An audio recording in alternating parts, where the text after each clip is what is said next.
obviously, when you choose a quarterback first overall, the rest of the draft kind of gets lost. So let's put it up on the screen here. Pound the table for wherever you wish, or the whole thing. Go for it, Mike. Well, I think collectively as a group, we wanted to bring in, I think we got some really talented guys here, but we wanted to really emphasize, the personal and football character, makeup traits of all these guys. And all these guys were leaders and really checked the box in terms of all, everything we look for and to being a Titan. We took Femi, in the second round here.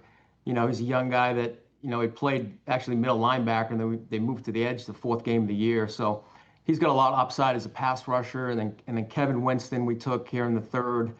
Probably would have went a lot higher in the draft. He hadn't hurt his knee the second game of the year, but he's recovering and he should be ready here for training camp.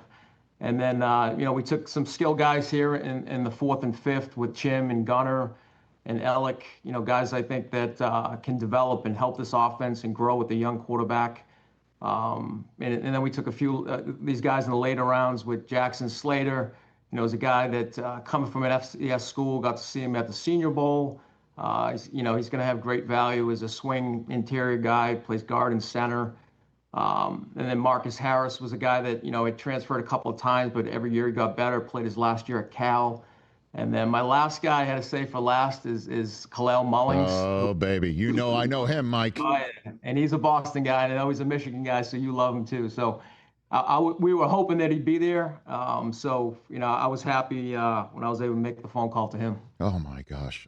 Seriously, what he did for Michigan, certainly this last year.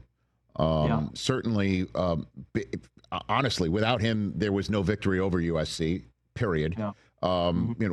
Sharon Moore running the ball on third and a little longer than manageable in the horseshoe to try and get a first down, and then he broke their back.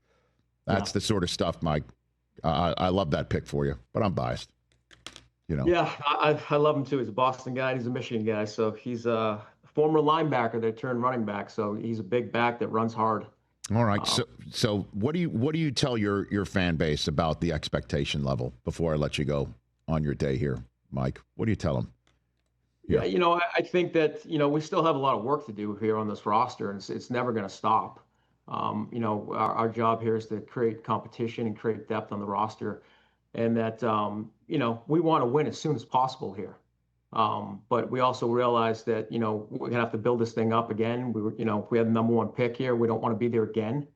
But our expectation here is to gradually get better, and, keep adding good players with good football character. And eventually I think we have a great group of, my staff is unbelievable here. I added Dave Ziegler and Reggie McKenzie, both former GMs, and I get a chance to work with Chad Brinker here. So, I have a really good group here, and, we're just going to continue to get better here.